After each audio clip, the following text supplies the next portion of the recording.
Welcome back everyone. In this video, I'll show you how to use Apple Intelligence to change the paragraph to a list.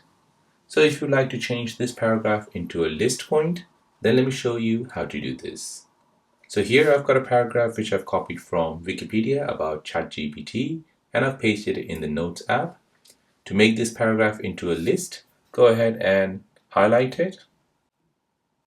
Now from this menu, go ahead and tap on Writing Tools. Now from this menu here, scroll down until you see List, tap on it. This will now analyze the paragraph and will make it into a list. As you can see, it has done it. Now once you're happy, go ahead and tap on Done. And now your paragraph has turned into a list. So there you go guys, that is how to use Apple Intelligence to change your paragraph to a list. Now if you're new on the channel and you want to find out more about your iPhone, your Android phone, or any other social media apps, then don't forget to subscribe to this channel. Hit the like button if you find this video useful. Thank you for watching and see you in the next one.